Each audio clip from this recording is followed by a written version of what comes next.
بھائی لداخ کو تو الگ کر دیا, 10 لاکھ انڈینز کو شہریت دے دی, جموں کی سیٹیں بڑھا رہے ہیں, 10 لاکھ آدمیوں کو اگر ووٹنگ کا رائٹ دے دیا اور انہیں جائیدادیں دے رہے ہیں وہاں, تو وہ کس کو ووٹ ڈالیں گے؟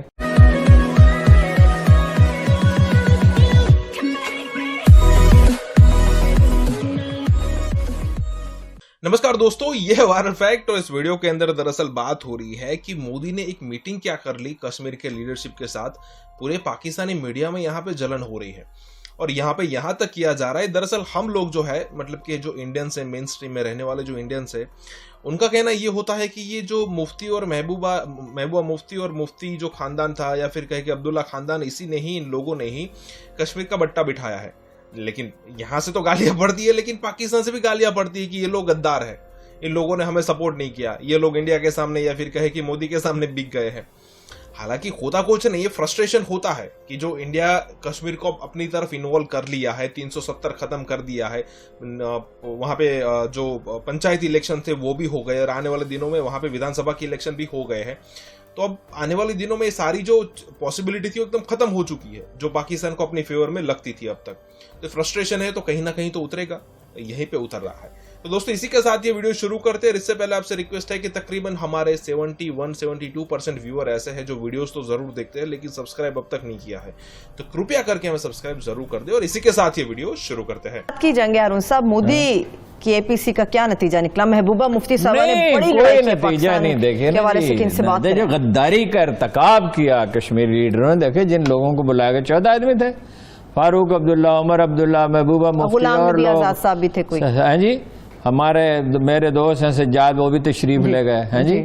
مجھے بڑا افسوس ہوا سجاد کا نام دیکھ کے, سجاد لون کا. بھائی آپ نے وہاں کیا مانا اور کیا آپ کو انہوں نے دیا؟ کہ جی انڈیا دیا ہے کہ ریاست کا اسٹیٹس بحال کر دیں گے.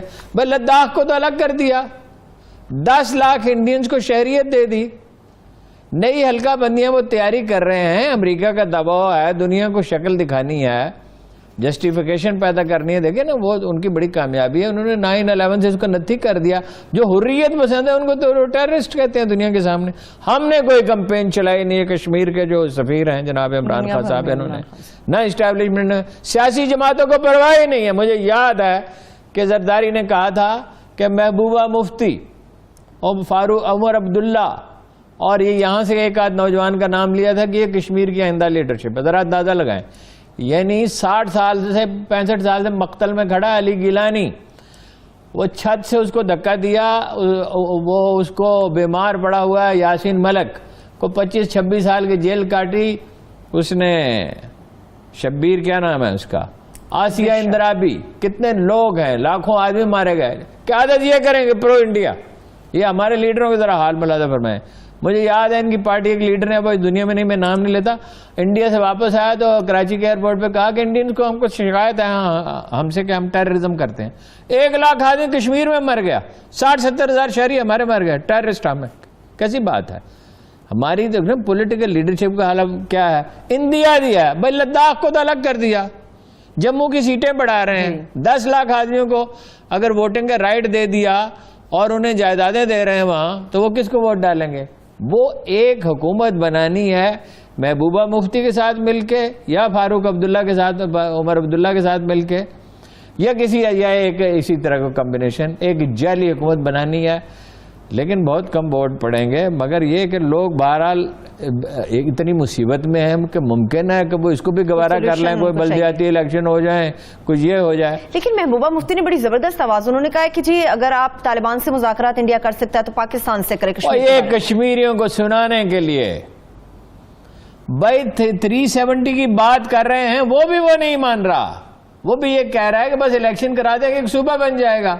اشارہ دیا, بیٹا سنتا رہا, بڑا مکار ہے جی. اس طرح کے لیڈر ایسے ہی ہوتے ہیں. 35 کی کیوں نہیں بات کر رہے؟ 35 کی اس کی کیوں نہیں بات کر رہے؟ آپ پاکستان کے آزاد کشمیر میں کوئی پاکستانی شہریت نہیں لے سکتا. حالانکہ کشمیریوں کو کیا اعتراض ہوگا؟ کشمیری عوام کو تو اعتراض نہیں ہوگا نا. جی جی. لیکن اصول تو اصول ہے کہ بھائی جب تک ریاست کے مستقبل کا فیصلہ نہیں ہوتا, وہ لداخ تو ہو گیا یونین ٹیریٹری, جموں کی سیٹیں بڑھا رہے ہیں. تو انہوں نے عملاً غداری کا ارتکاب کیا. اور اب تو یہ بھی نظر آ رہا ہے کہ ان کی گرفتاری بھی جو ہے وہ انڈرسٹینڈنگ سے تھی. یاسین ملک کی طرح تہاڑ جیل میں تو نہیں رکھا تھا, جی گھروں میں نظر بند کیا نا. ان کے تو گھر سے کئی ایک سے زیادہ, ابھی تو نہیں, اس سے پہلے کے واقعات ہیں, علی گیلانی کے گھر سے راکٹ گزار دیا, یعنی ایک دیوار سے راکٹ داخل ہوا دوسرے سے نکل گیا. اور کتنا عرصہ انہوں نے جیلوں میں کاٹا ہے, اور ان سے کسی سے ملنے نہیں دیتے, اور ان میں سے کسی حریت اور ان کے خاندان کا کوئی آدمی محفوظ نہیں ہے. ہاں جی, ان کے داماد کو مشہور جرنلسٹ ہے, مائگریٹ کر کے ترکی جانا پڑا. تو یہ تو انڈرسٹینڈنگ سے یہ سب ڈرامہ ہے. ہارون صاحب, اے پی سی ڈرامہ تھا نہیں, انڈیا اپنے مفادات حاصل کرنے کے لیے کر رہے ہیں, یہ ڈرامہ کر رہے ہیں. یہ باتیں اسی طرح کی کریں گے. فاروق عبداللہ, عمر عبداللہ, سجاد لون, مجھے سب سے زیادہ افسوس سجاد لون پہ ہے. اس کو مطلب یہاں اچھے لوگوں سے وہ ملا اور سمجھا بھی, اور اس کو مطلب کچھ لگا کہ کچھ حقیقت پسندی آ گئی ہے.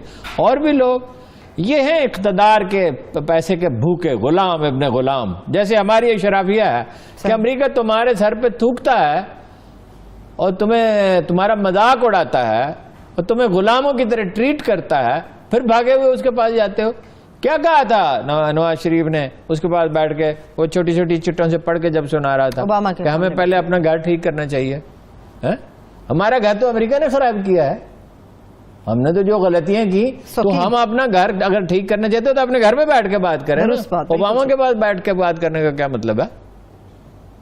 یہ ہمارے پیسہ سارا نکال کے لے جاتے ہیں وہاں زرداری کی جائیداد ہے, بے نظیر کی بھی جائیداد تھی وہاں. یہی تو مسائل ہیں جو ایف اے ٹی ایف کے اندر بھی ہمیں ہارون صاحب دیکھنے کو ملتے ہیں. ہماری کرپٹ لیڈرشپ جو ہے اس کو کیوں اپریشیٹ کرتا ہے امریکہ اور یورپی یونین؟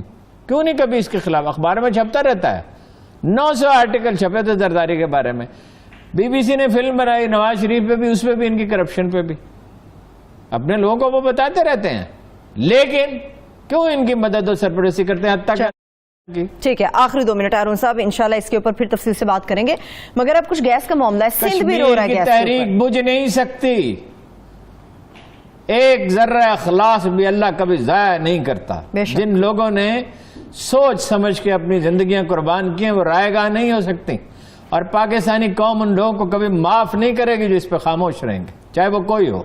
ٹھیک, اب ہارون صاحب گیس کی قلت کا مسئلہ ہے, سندھ بھی کہہ رہا ہے کہ گیس نکلتی ہمیں نہیں ملتی. عقل مندی سے پیدا ہوا ہے, جو بہت زیادہ عقل مند ہے, سوچ بچار کر, بڑے مفکر ہے نا بھائی. آپ کو یاد ہے پچھلے سال ہم نے کتنا شور مچایا, کچھ اور بھی اللہ کے کچھ بندے کہہ رہے تھے بھائی $30-40 پہ پیٹرول آ گیا, لے لو, گیس سستی ہو گئی ہے, لے لو, نئے اگریمنٹس کر لو. اب وہ کیا ہے جی, 2 گیس کے فیلڈ ہیں جو وہاں مرمت ہو رہی ہے اور ایک ٹرمینل کی ہو رہی ہے.